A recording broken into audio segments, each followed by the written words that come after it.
Good morning, everybody. I hope that you are all able to hear me clearly. Is it Yes, okay? probably. Good. Can you hear me? Yes, Okay, good. yes.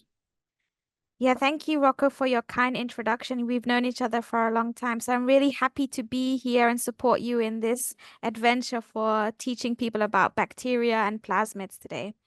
So, actually, I'm a medical doctor by training, but I am focused in the role of women's health. And during my PhD in the UK, I found in the clinic that there was so many little research done in women's health. And that kind of spurred me into this path of understanding what's going on in fertility and how we can use molecular biology to understand that. So today's talk is the role or the use of plasmids to understand female fertility. So Rocco said that I'm based in Tübingen. So here's a map of Germany. So we have Berlin in the north and Tübingen in the south. We are an extremely old university. It was established in 1477. And in Germany, we have a cluster of excellence, which is of 11 universities. So we're one of those. We have the largest medical faculty and the best ranking women's hospital in women's health in Germany. And see, these are some of the buildings that we are now having in Tübingen. So briefly today, I'm just going to talk about the background of my work, which is basically the endometrium.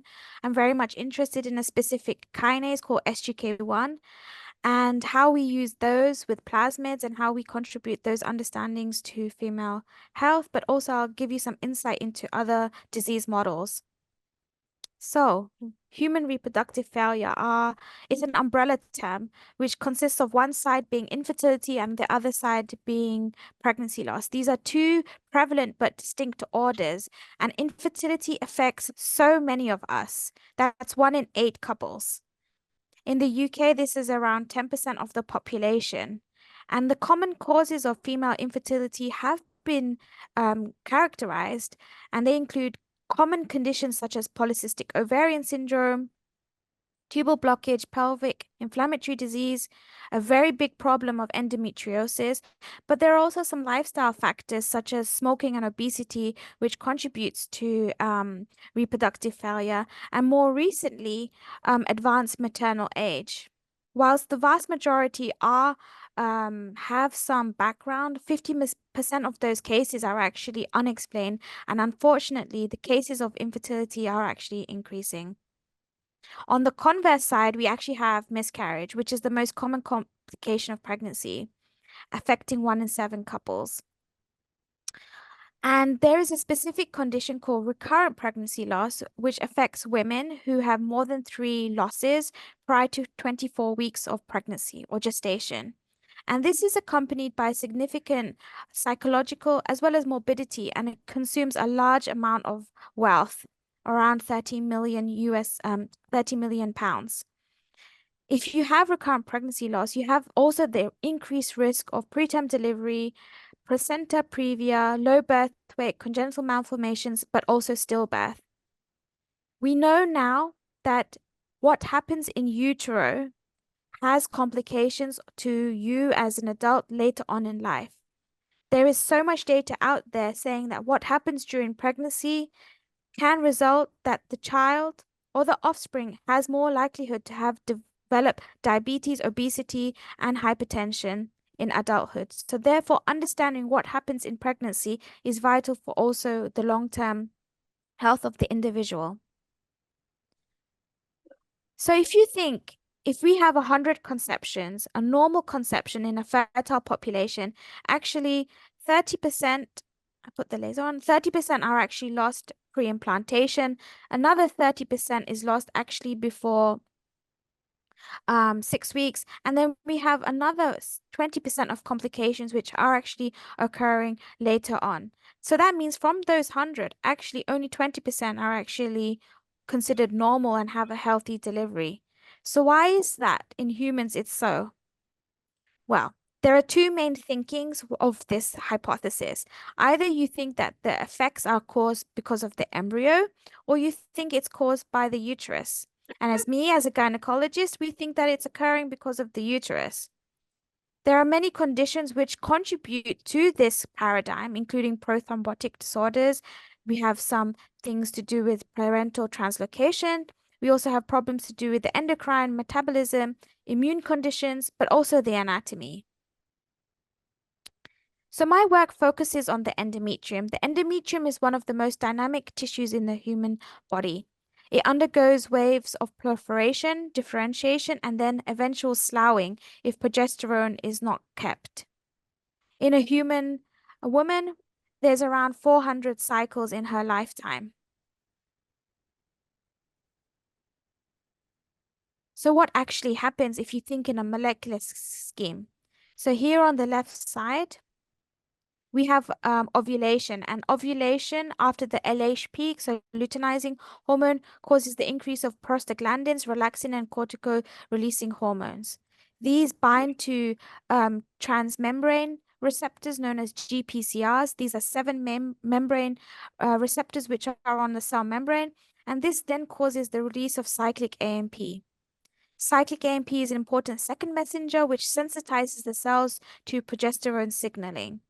Progesterone, which is a steroidal hormone, can either bind to its receptor, and this can activate downstream pathways, or progesterone can bind to its nuclear receptor, and this nuclear receptor can bind specifically to decidual specific genes to either cause activation or repression of pregnancy specific genes.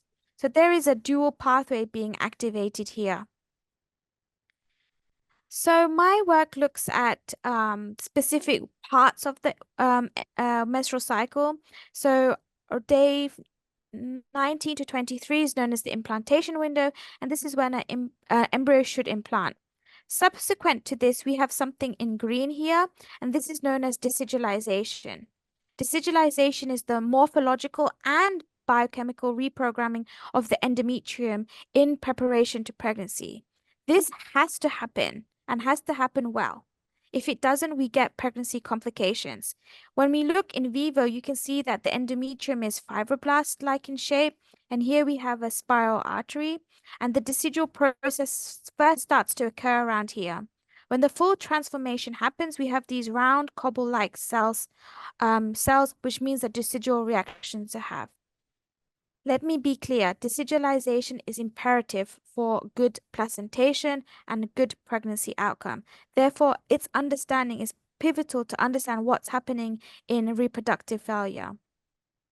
As I said, it needs to happen because it controls a variety of physiological processes, controlling how far does the trophoblast move, tissue hemostasis, it's immunomodulatory. You know that the embryo is semi-allogenic. How does this happen? And also to induce antioxidant stress defenses. And here, when we see an ultrasound, you can see this grayish area. This is the decidual reaction happening when using ultrasound. So, we want to understand what's going on and what things are changing in this critical window. So to do this, we use a process known as RNA sequencing. So we have here on the left side control, and here we have decidual cells. What you can see very clearly, ladies and gentlemen, is that we have a stark change in the color. So most of the genes are actually downregulated, which you can see here in red, and some of them are actually upregulated. And there is a vast majority of things involved in pathways to do with cell adhesion, signal transduction, etc. To do this, we need to be able to understand the process in vitro. We take endometrial biopsies from our patients, and then we can purify these cells by cutting them up and using two enzymes, DNase 1 and collagenase, and this removes the extracellular matrix to allow them to be cells. We can recapitulate the decidual reaction in vivo by using cyclic AMP, or 8-bromocyclic AMP, should I say, and a synthetic progesterone, MPA. And then we can look at markers of how good this process happens by using 3 good molecules or markers of decidualization known as prolactin, PROC1, and IGF-BP1. So here you can see that we can do this in vitro. And so we have here in white pre-receptive, which is our non-treated cells. 4 days of treatment is when we would consider the time where the blastocyst would implant, and 8 days is afterwards. So when the things are supposed to be ready for a pregnancy. So we have two real key questions. What we are thinking happens here to define what is the molecular cues leading to pregnancy failure, and how does this environment contribute to pregnancy and receptivity. So actually, we went back to the literature to understand if there was any a medical link. And there was a paper from the New England Journal of Medicine some time ago now, and what they did was they took urinary HCG, so human chorionic gonadotrophin measurements, as well as LH, luteinizing hormone. And then they were able to plot this graph. What this graph shows us is that if implantation happens at a later stage, there was an exponential rise in pregnancy losses. So this means that if late implantation happens, there is a rise in miscarriage. And this data was really interesting on a molecular point. And how could we answer this? A further point was that there was a paper in Nature Medicine which showed that human embryos from young women, so these women were around 30 to 32 years old, they took these blastocysts and then they did sequencing. And what they found was that even in healthy young women, these embryos are actually abnormal. So it must mean that there is a mechanism to limit these highly invasive and compromised embryos. And so what is it? So to do this, we took biopsies from women spanning this time of implantation, which is known as LH7 to LH11. And we looked at these two key molecules, prolactin and prokinetosin. So what we see here is that RPL is women with recurrent pregnancy loss, FER are fertile women, and INF is women with infertility. What you can see here very clearly is that women with recurrent pregnancy loss have significantly lower levels of this prolactin level in their actual endometrial tissue. So this means that the decidulization is not happening well. On the other hand, we looked at this PROC1 or prokinetosin 1, and we could see that women with recurrent pregnancy loss had significantly higher levels. So when we took these biopsies, we see that women with recurrent pregnancy loss have poor quality decidulization, but also at the same time, high levels of a cytokine, which causes more implantation to occur. To see if this can actually continue in vitro, we purified our stromal cells for 2, 4, and up to 8 days. But it was only from day 4 to day 8 could we see this dramatic change. We see that women with recurrent pregnancy loss, their levels of decidulization increased, but not as high as what it is in women with control. And then we looked at prokinetosin. Again, there was no change between day 0 and day 2 in vitro, but only between day 4 and day 8 do we see this massive change. And this was a really surprising result. And we then wanted to understand if it was just to do with these two candidate genes that we were looking at, or was there something more to that? So what we did was we did a comparison of control versus infertile, and we found that there was a gene called SGK1. So this is a RNA sequencing where we can look at all of the genes involved in the endometrium. And this gene, SGK1, is an important gene. It's an enzyme and it's similar to AKT or PKB, and it plays a role in cell survival.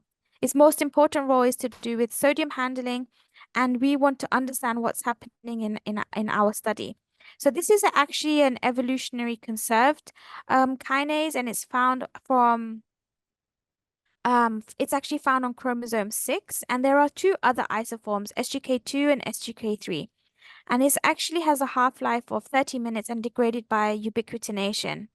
So, yeah, this is Florian Lang, and he was the head of the physiology unit where Rocco was also working. So I have this picture here because Florian Lang, our previous professor, he found that this shark actually has high levels of SGK1. And the reason is because here in the behind of Florian Lang is a saltwater lake, but in the front is a sweetwater lake. So this shark can actually switch living between two conditions because it has high levels of this kinase and can modulate the salty levels very quickly. Why do we need to understand the role of SGK1? Well, it has shown that there is a genotype polymorphism, and this polymorphism is found here in intron 6 and exon 8. And actually, this um, expression changes in different populations. So, those who have this polymorphism have high levels of SGK1 and is associated with the different types of diseases, in particular, those to do with metabolic syndrome. Therefore, that's why we need to understand the role of this kinase. How does it work?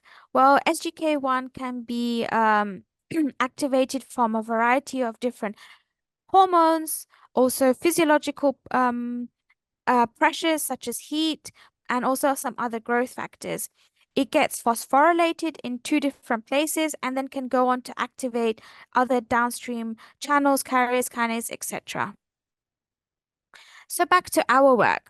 So we wanted to understand what does this important kinase do. We see that in women with recurrent pregnancy loss, SGK1 is lower, and women with infertility, it was higher, just as we saw in that RNA sequencing. And we also could validate this using protein, and here we used Western blotting. We wanted to understand what was the role of SGK1 in respect to endometrium and also implantation. We went to a mouse model. So this is just normal mice, and we mated the mice and we took out the uterus at different times of implantation.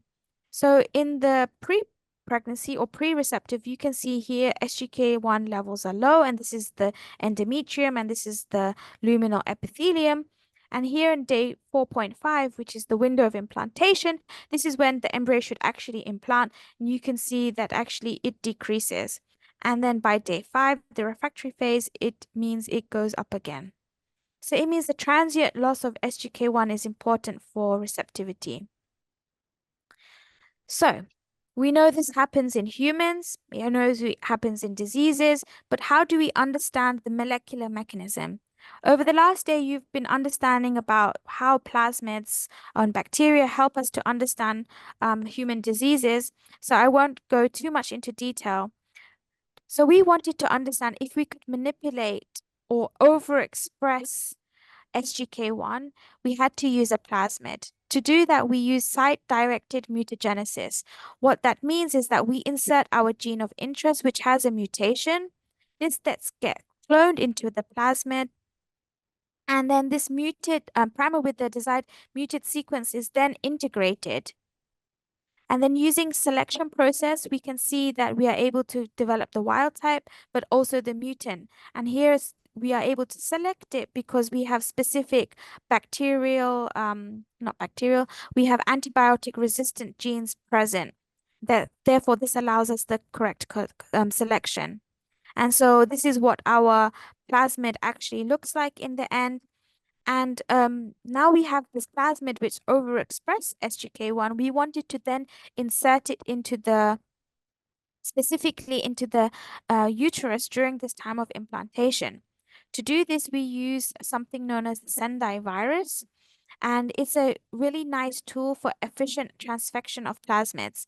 So this virus actually is inactivated by UV, and when we use a detergent, we can allow the plasmid to enter, and then it seals. And this permeability allows more DNA to enter, and then we can use cell fusion, membrane fusion, which is how this virus works, to enter the cell, enter the plasmid into the uterus. So this is the method that we have. So inside this syringe, we have our plasmid, and then here we just flush it into the uterus of the mouse. And we used an overexpression vector, which is written here. So, what did we do? So we flushed the uterus with this plasmid in a non-pregnant mouse. We used the wild type plasmid for the control, and you can see that this didn't interfere with the pregnancy. Surprisingly, we could see that mice that had this overexpression vector, we were able to block implantation of all of the pups, of all of the mice used. When we looked at the tissue specifically, we can see that here in the bottom panel, the transfection was efficient and we could increase the transfection of SGK1, so we have more brown staining, but also we saw that there was an increase of the sodium channel. We had the overexpression of SGK1 could what happened? 3 minutes left. It caused more ENaC channel, and therefore this resulted in change of the uterine fluid preventing implantation. We then showed that there was a variety of implantation genes affected, and so we hypothesized here that this was causing impaired fluid handling. The next thing that we wanted to do was to make a knockout mouse. So to do this, there was a method that we can use the same plasmid. This can interrupt embryonic stem cells. We can then use these stem cells and put them into a mouse, and this can allow then the mouse to take up this thing and then have a knockout. This was a famous method of creating knockout mice by Martin Evans, Smedes, and Chapecchi.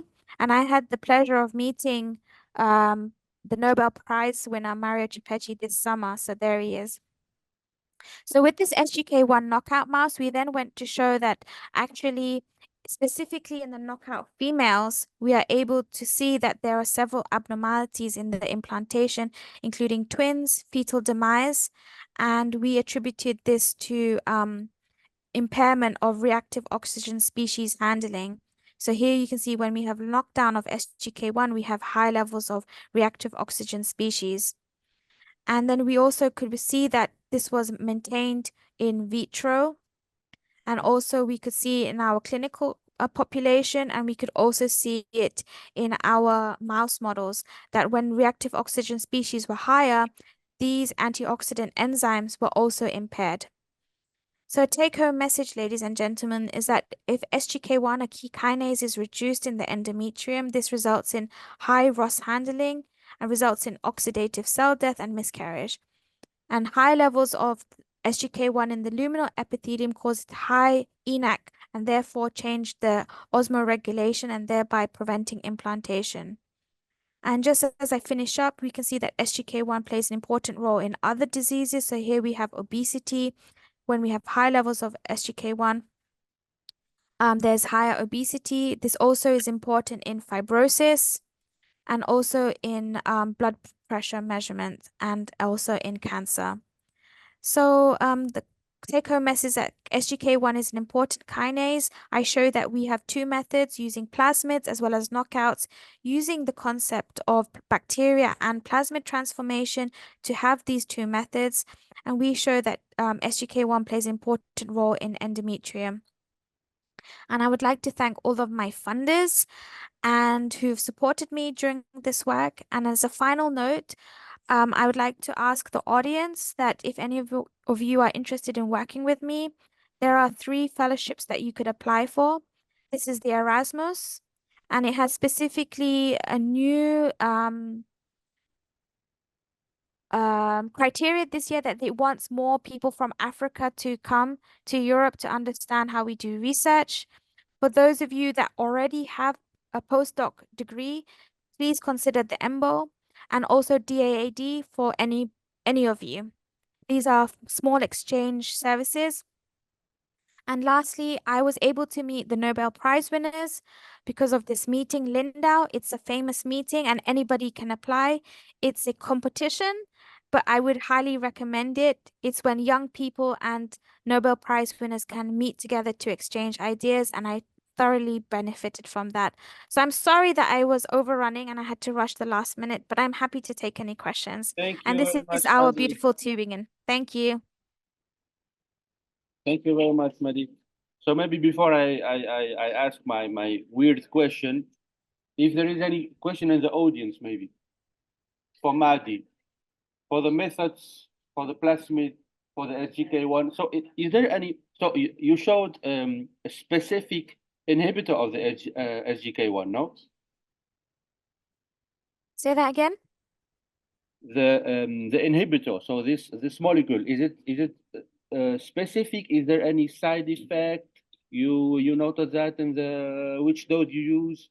It's a question from the audiences here. And then I have a weird question regarding the technique. So regarding yeah, Which compound do they refer to? I mean the chemical. So you showed an inhibitor of SGK1. This one. Yes, the SGK1 inhibitor. So is it specific one? Is there any other kinase that are inhibited or affected? This is a specific SGK1 inhibitor, and I believe that they're using this for some chronic kidney disease as a clinical trial now. Okay. So this is a specific inhibitor for SGK1. Okay, okay. So then my question, so you inject actually your plasmid in the vein, or because I didn't really get the idea. So you inject the plasmid with the mutated SGK1, or you overexpress or whatever. So you injected, yeah, voila. Yeah, No, so we did site-directed mutagenesis and we developed an overexpression vector. okay. Then we wanted to inject, so this is a schema of a mouse Yeah, uterus. yeah. So it's basically like a tube. Okay. So And so so you extract first the uterus. this is Ah, done okay. in vivo. In So we vivo. open up the peritoneum, we Okay. take out the uterine horn, and it's a tube. So we inject the plasmid, which was with the Sendai virus here. Okay. So the plasmid is contained. The rationale for this experiment is that women are normally with normal levels of SGK1, but Okay. in the endometrium specifically, levels are changed. So using this virus, we wanted to specifically target only the luminal epithelium without having to go down the route of having Cre-Lox mice. So Okay. here, this is basically a tube we inject here, and this is the cervix. We know it worked when there is a little bit of fluid coming from the vagina. We know that this has happened, and we don't inject the left side as this is our control.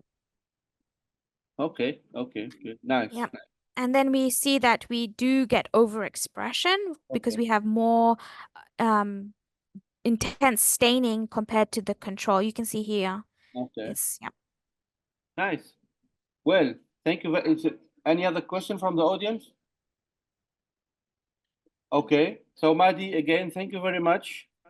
Merci. Thank you. And I will write to you. Yeah. I will write to you next soon Next regarding year. that. I Cheers. wish you all the best for your talks today, and thank you again for the audience for Merci listening. beaucoup. Bye bye, Merci. everyone. Thank you. Cheers.